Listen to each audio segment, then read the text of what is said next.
사도신경으로 신앙 고백하시겠습니다.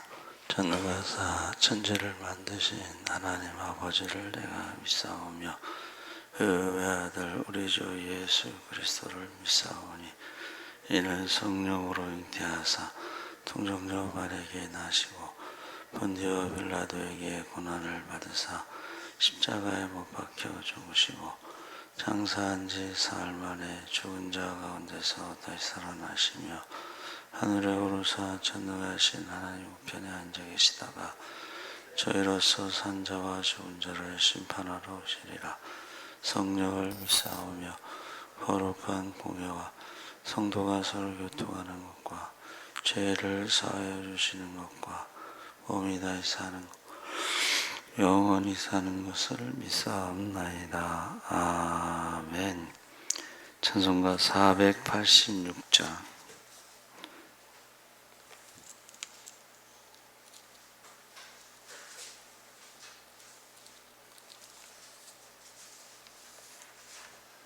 찬송가 486장 찬송하시겠습니다. 이 세상에 근심된 일이 많고 참 죽을 일 몰랐구나. 내 주 예수 날 오라 부르시니 참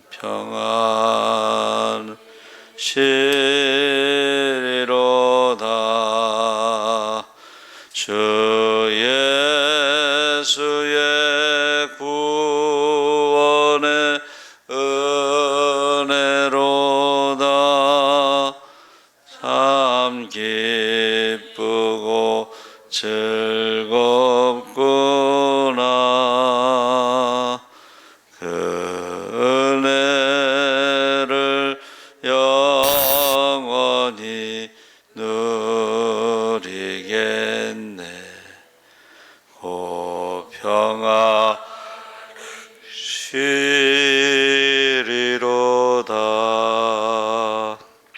이 세상에 공고한 일이 많고 참 쉬는 날 없었구나.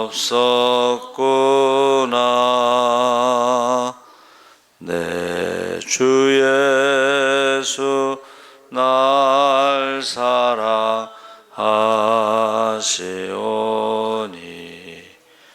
오 평안히 시리로다.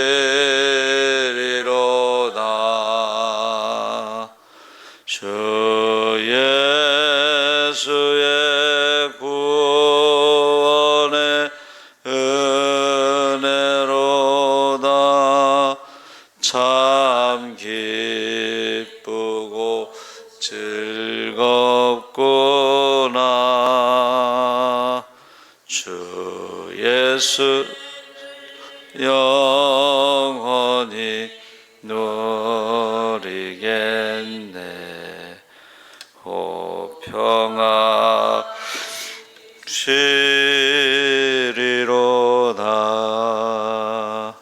이 세상에 죄악된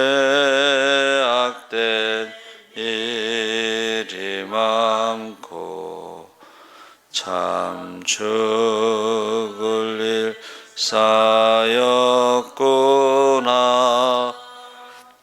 내 주 예수 날 건져 주시오니 고 평안히 시리로다. 주 예수의 구원의 은혜로다. 참 기쁘고 즐겁구나. 그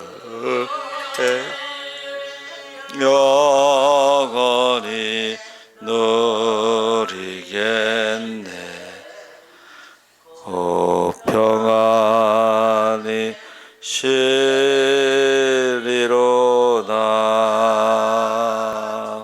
아멘. 하나님 말씀은 시편 6편 1절에서 9절까지 말씀을 교독하겠습니다. 구약성경 806쪽에 있습니다.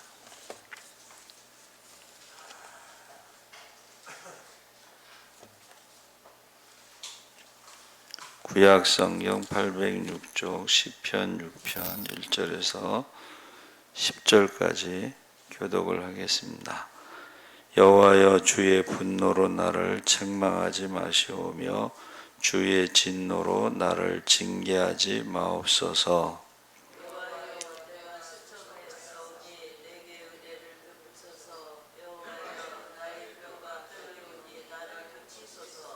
나의 영혼도 매우 떨리나이다. 여호와여 어느 때까지니까.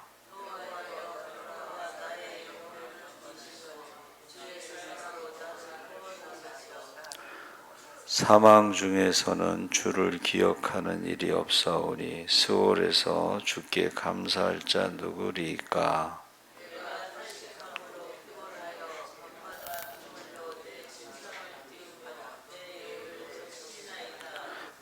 내 눈이 근심으로 말미암아 새하며 내 모든 대적으로 말미암아 어두워졌나이다.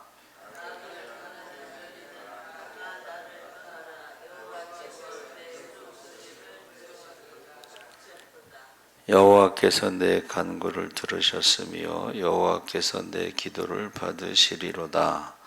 내 모든 원수들이 부끄러움을 당하며 심히 떨며 갑자기 부끄러워 불려갈지로다. 아멘. 할렐루야. 예, 잘 오셨습니다. 감사합니다. 병든 자의 기도라는 제목인데 거기 보니까 다윗의 시라고 돼 있죠. 그러니까 이 다윗의 시라는 말이 전체를 해석할 수가 있습니다. 그래서 거기 6절에 보니까 내가 탄식함으로 피곤하여 밤마다 눈물로 내 침상을 띄우며 내 요를 적시나이다 해서 다윗이 죄를 지은 다음에 그에게 병이 있어서 사람들이 그것을 이제 그 병 때문이라고 하는 조롱하는 원수들에 대해서 지금 다윗이 하나님 앞에 기도하는데 1절에 보니까 여호와여 하고 하나님을 부르죠. 그래서 주의 분노로 책망하지 말고 주의 진노로 징계하지 마소서. 그래서 그 하나님에 대해서 다윗은 두려워했다는 것을 알 수가 있습니다. 그래서 시인은 죄 때문에 자신에게 병이 생겼고 하나님의 진노로 자신에게 병이 생겼다고 믿고 있는 것입니다. 이것은 이제 고대 사회에서는 병이 걸리면은 죄 때문에 그렇다 이렇게 생각할 수가 있습니다. 근데 여기서 끝나는 것이 아니라 하나님 앞에 고쳐달라고 기도하는 것인데 이것이 회개 기도를 하는 것입니다. 그래서 얼마나 힘든지 하나님의 은혜를 간구하는데 내게 은혜를 베푸소서 나를 고치소서 하고 하나님의 은혜로우신 것을 전제로 하고 있습니다. 그래서 하나님께서 병든 자를 치료하시기를 기뻐하신다는 이 약속이 있어요. 그래서 그 약속이 신명기 32장 29절에 여호와는 죽이기도 하시고 살리기도 하며 상하게도 하며 낫게도 하나니 내 손에서 능히 빼앗을 자가 없도다.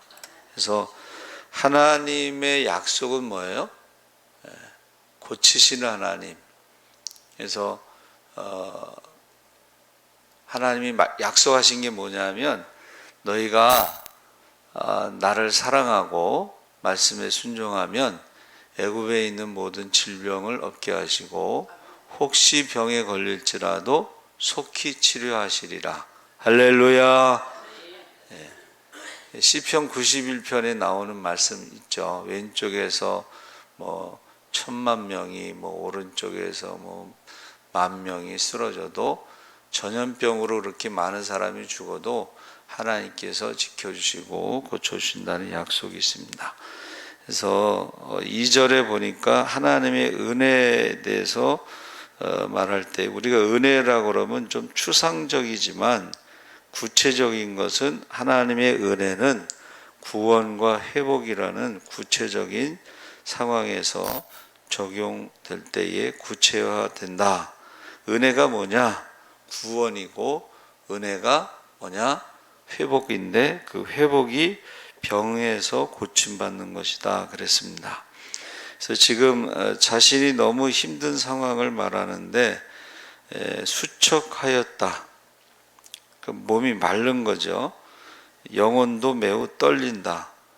그래서 사람이요, 육체적으로 힘들게 되면, 병들면 그 마음도 힘들게 되는 거예요. 왜냐하면 주변의 사람들이 이제 말을 하잖아요. 그러니까 욥이 이제 병들었을 때 그 친구들이 처음에는 위로하자고 모였다고 성경에 되어 있습니다. 근데 사람이 마음은 위로하려고 모였는데 실제로는 위로가 되지 않는, 야, 네가 죄가 많으니까 하루아침에 10명의 자녀를 잃고 하루아침에 재산을 잃고 하루아침에 가정이 파괴되고 부인이 저주하고 떠나가고 하루아침에 건강을 잃고 이게 위로가 되지 않잖아요. 죄값을 치른다라고 말하는. 근데 욥의 친구만 그런 게 아니라 주변에 있는 사람들도 되게 병들면은 위로한다고 하는 말인데 그게 위로가 되지 않아. 회개해야 돼. 여러분, 우리 신방 가가지고 병든 사람에게 회개해야 돼. 그럼 위로가 되겠어요? 욥이 끝까지 나는 회개할 만한 일이 없다 그렇게 주장하잖아요. 그러니까 세상에서는 인과응보, 죄를 지었기 때문에 병이 걸렸다 이렇게 말하는데 욥기에서는 어떻게 말해요? 하나님의 연단이다 이렇게 말하는 거예요. 우리가 죄 때문에 병이 걸렸다 이거는 안 믿는 사람들이 하는 말인데 믿는 사람들 가운데서도 그렇게 말하는 사람이 있다는 거예요. 그렇게 말하면 안 되고 우리는 하나님의 연단이다. 고난도 유익이 있다. 할렐루야. 그래서 4절에 하나님께서 얼른 돌아오셔서 자신의 영혼을 건져주시기를 기대하는데, 여러분 이 돌아온다는 말은 인간의 입장에서는 회개입니다. 그러나 하나님의 입장에서는 용서해 주시고 회복시켜 주시는 것을 말하는 것입니다. 그래서 건강을 회복하고 죄를 회개하고 실제로 자신의 처지가 좀 더 나아지는 것을 기대하는 것인데, 이것은 하나님의 사랑에 호소하는 거예요. 은혜에 호소하는 것입니다.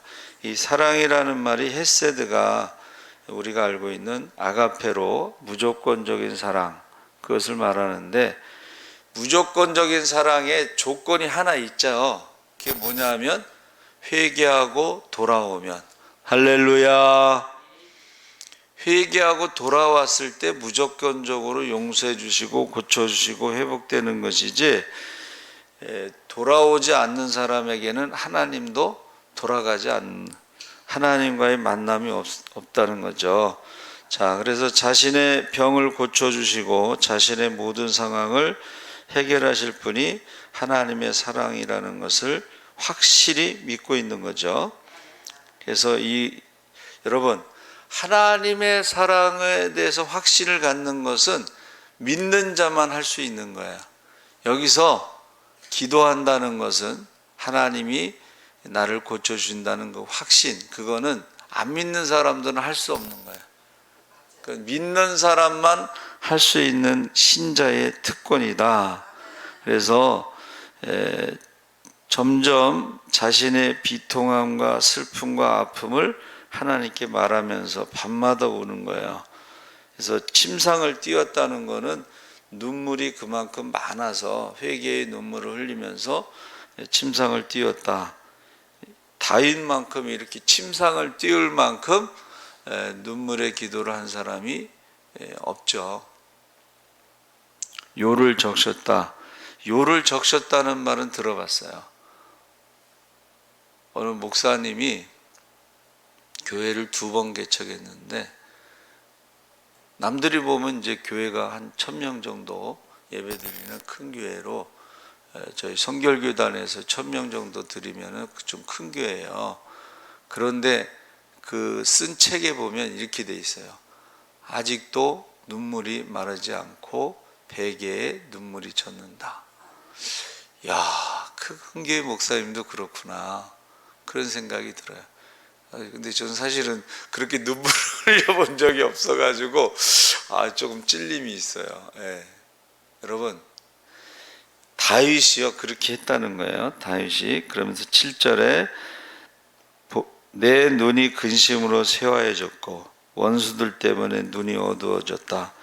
그래서 사람이요 몸이 힘들고 마음이 힘들 때요 이 눈으로 온다는 거예요. 눈으로 스트레스 많이 받고 그럼 눈으로. 저도 이번에 아파서 병원에 갔을 때요 눈으로 그게 왔다고 그러더라고요. 그러면서 눈을 치료해야 된다. 그래가지고 눈에다가도 주사를 놓고요 그 눈을 갖다 레이저로 치료 2번 했는데 진짜 난 의사들이 대단하다고 생각해요. 눈에다가 주사바늘을 꽂는 거 눈 안에다. 그리고 그 레이저 치료하는 거 보면 대단하다고 생각을 합니다. 그래서 여러분 마음이 힘들고 몸이 힘들 때에 눈으로 오고, 제일 먼저 오는 것은 위로 오는 거예요. 위. 소화가 안 돼. 제일 먼저 스트레스가 반응하는 것이 위입니다. 소화가 안 돼. 그래서 사실은 힘들고 어려울 때는 금식하는 게 좋습니다. 그래서 자 7절까지는 그랬는데 8절서부터 이제 분위기가 바뀌는 거예요.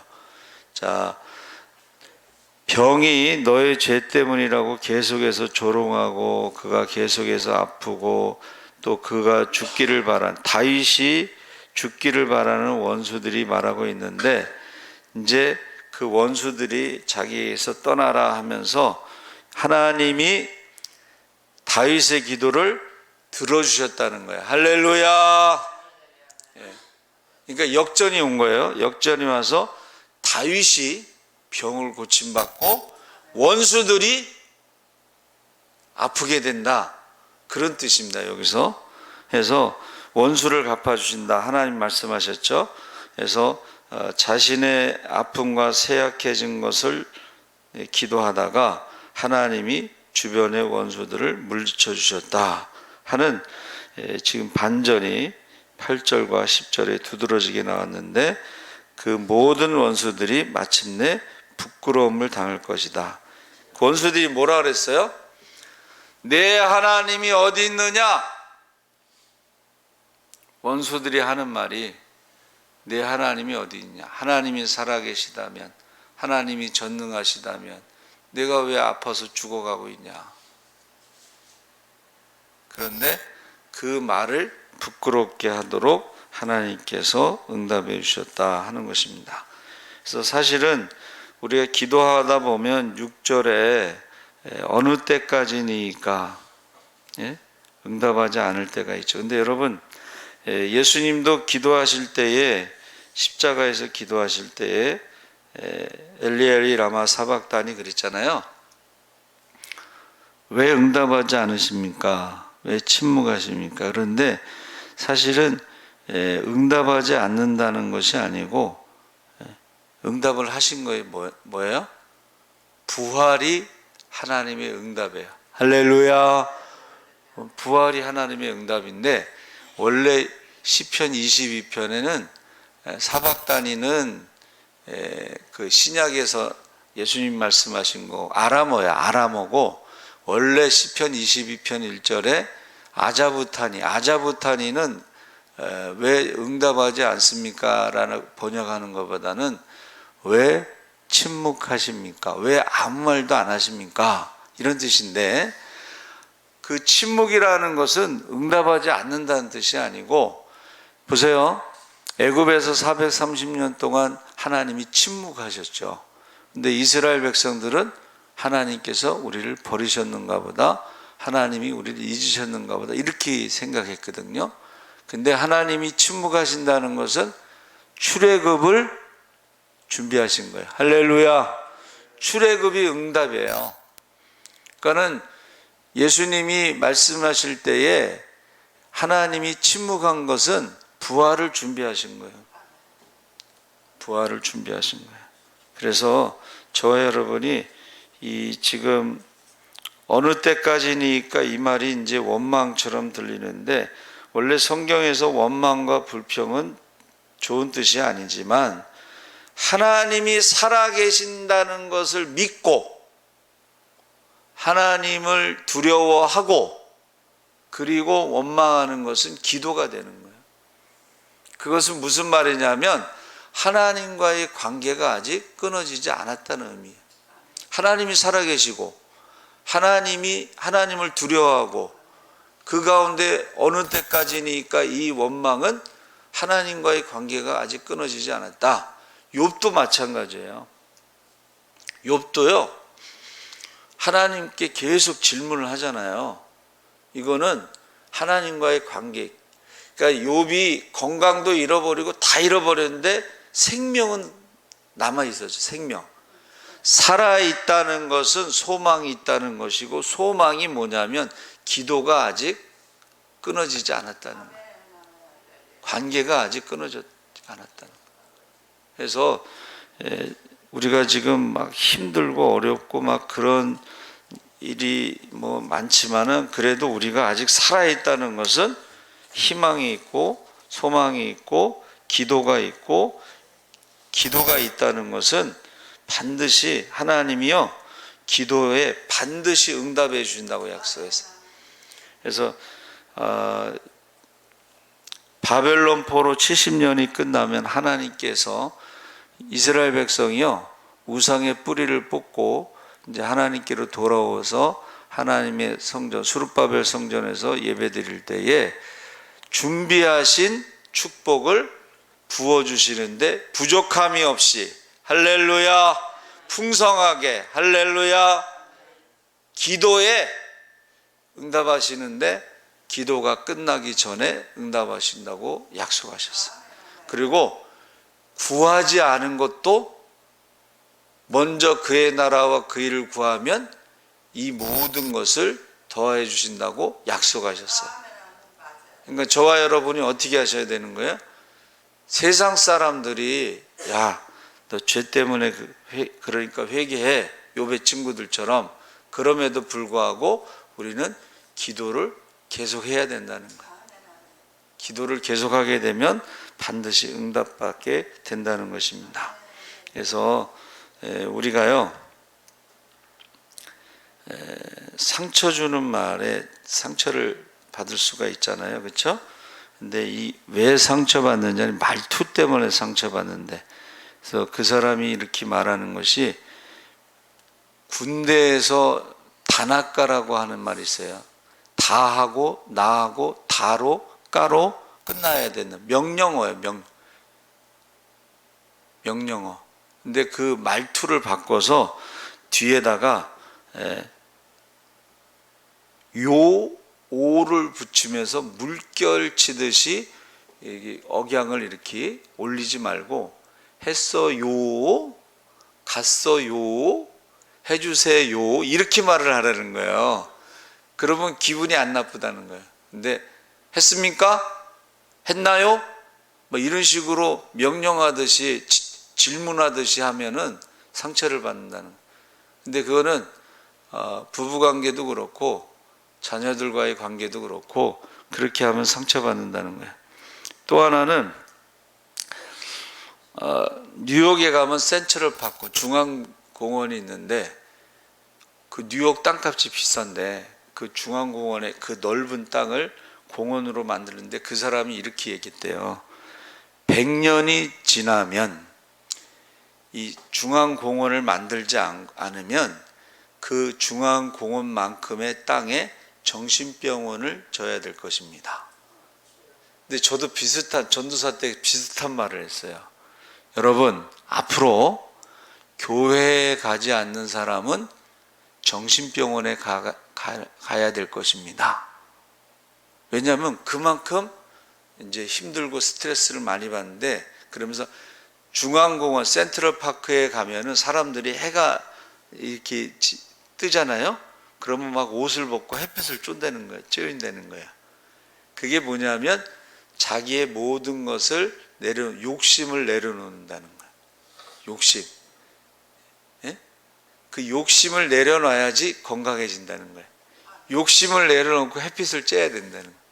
그러니까 그 사람들 보면 막 해만 뜨면은 막 옷 다 벗고 막 햇빛을 쬐잖아. 그게 이제 요즘에 비타민 D, 그게 면역력이 높아진다는 거예요. 그래서 의사가요, 점심시간만 되면은 반팔 옷 입고 햇빛 쬐러 나간대. 햇빛을 쬐려고 산책한다는 거예요. 자, 욕심의 반대가 뭐냐? 욕심의 반대가 뭐냐면 내려놓는다는 게 아니고 자기가 받은 축복을 계산하는 게 욕심의 반대말이래.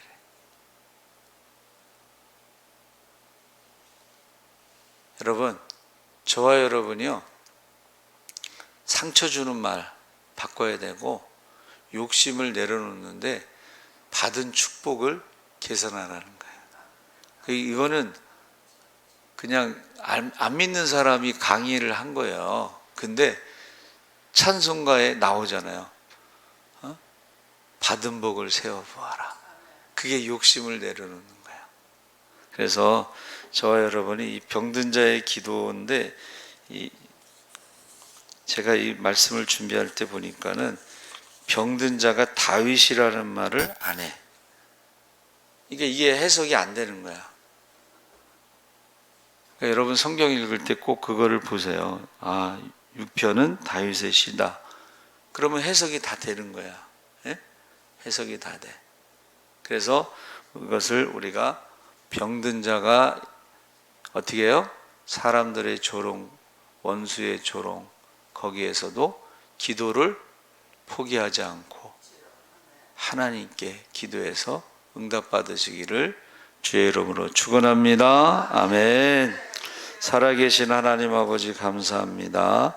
우리가 병든 자의 기도, 다윗의 기도를 통해서 다윗이 내 하나님이 어디 있느냐 조롱할 때에 그가 하나님 속히 돌아오소서, 어느 때까지니까 하나님께서 예수님의 기도에 침묵하시는 것은 응답이 없는 것이 아니라 부활이 응답입니다. 애굽에서 430년 동안 종살이 할 때 하나님이 버리신 것도 아니고 잊으신 것도 아니고 하나님께서 출애굽을 준비하셨습니다. 우리가 포기하지